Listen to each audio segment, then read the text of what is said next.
and welcome to an episode of Historically Marked. I am Jason. This is another Route 66 episode, and I am at the gateway to Southern California at the site of Camp Cajon. There's a historical marker here, plus a couple plaques that are noteworthy, so I'm just going to go ahead and start the journey. And with me I have a guest. He goes by Adventure Vin and he's also doing a video here too. So, but there's a marker here, and that is the 15. And I believe that's a truck weighing station, but I could be really wrong about that one. But this is the site of Camp Cajon, and ironically there's a lot of no camping or overnight parking signs, so camping is definitely out of the question here. So, what does it say? First, William Bristol. Okay, this is the man behind Camp Cajon. He lived from 1859 to 1941. Came to SoCal, or Southern California, in 1882, and purchased an orange orchard in East Highland in 1891. He married Frances Dearborn in 1893, and the Bristols went on to have 5 children. Only Howard and Helen survived through adulthood. Bristol became a respected writer, poet, community leader, and masterful promoter of the region. So Camp Cajon idea began December 23rd, 1917, when an orange grower named William M. Bristol attended the dedication ceremony for the Santa Fe and Salt Lake Monument, now located just south of here. And I'll show you that in just a second. But the Cajon Pass was becoming a busy automobile corridor into Southern California, and Bristol believed this location would be an ideal site for a welcoming rest stop for weary motorists to rest and recuperate from their difficult trip across the Mojave Desert. So here's a little picture of where I'm at, what it looks like present day. And then down here is what it used to look like. Boy, a lot has changed. Just to give you a little perspective. But that was what it looked like back in 1922.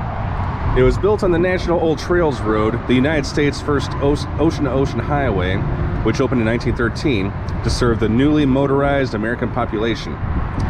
National Old Trails Road became U.S. Route 66 in 1926, and Camp Cajon became known across the country as the gateway to Southern California.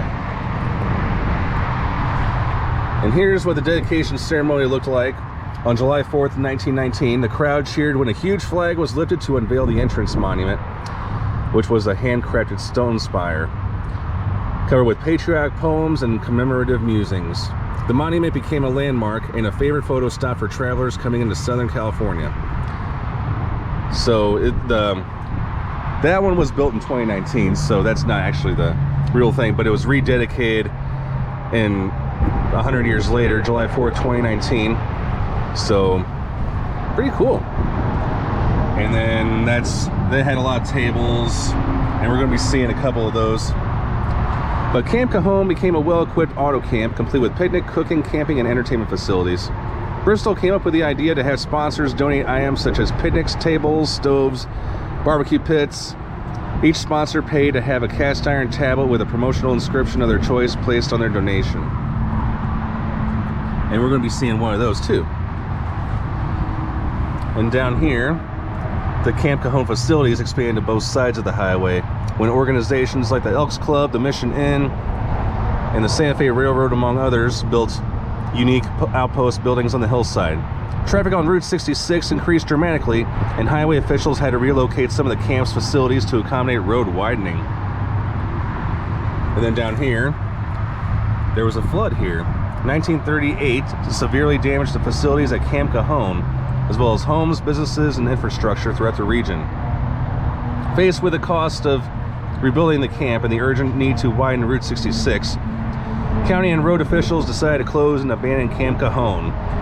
42 of the camp's iconic concrete picnic tables were relocated to the Paris Hill, Lytle Creek Parks in San Bernardino. And it says here there's going to be another marker or maybe some tourist information, who knows. Same goes for over here. So here's that monument. Let me show you the front of it first. But yes, this is old Route 66 roadbed. Camp Cajon. Elevation 3,002 feet. Now, the last video I did before this was at the Summit Inn, and we were like 4,500 feet, I believe, or 4,000. And that dip we went through on the 15, yeah, it was, my ears are still popping like popcorn. But here's some quotes. We have built a shrine to friendship, good fellowship, and cheer, that all will, who cross our threshold may find refreshment there. And this just says that it was erected by the Historical Societies in 2019. And there is some flyers if you want to take one. I took one, so did Vince. Scan this QR code, you can do that too. And that talks about the flag. And if you want to stop and pause and look at this, that's cool. And then down here, now Route 66's actual roadbed is really tricky because technically we're not supposed to be driving past that point where those poles are. And Interstate 15, of course, replaced lots of Route 66, but as we descend, yeah, it's gonna be fun.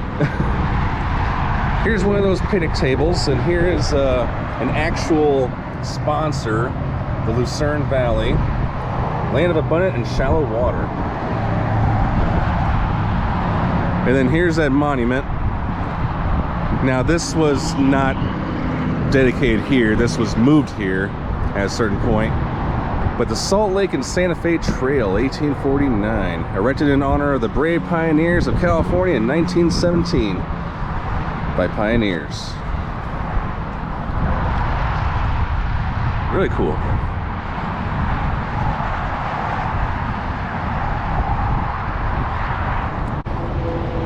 And then just right over here is Route 66 shield. I don't know who painted it. I don't want to say Roman Rich because I know how he paints his. It must have been somebody from the Route 66 Historical Society in California or something like that. Or do you know? You know, I don't know who paints the shields. I know it's organized. It's funny that you mentioned Roman Rich, because when we go on that section, you'll see there'll be a little bit different nuances. Sometimes they're not broken like this. Oh. Sometimes they are. But I would have to believe they are sanctioned. This area is probably Inland Empire Route 66 Association. I'm a member of. They may have put it on there, but I can't. Yeah, that's possible. And I'll show you what that thing is over there. And right across the freeway, Vince was actually pointing out that you probably can't see it because the camera makes it too small. But where that big gas station sign is, where I'm pointing at, that was an inspiration for the Disney Pixar film Cars, like that whole backdrop in Radiator Springs. Now, he's not sure how true that is, but he points out that at the Disneyland California Adventure, where they have like a lot of Cars stuff, that's depicted there. So very interesting stuff. As soon as I know more about it, I'll probably put some more information on the screen. All right, thanks so much for tuning into this episode of Historically Marked. I am Jason on Old Route 66 at the former site of Camp Cajon. Sign off.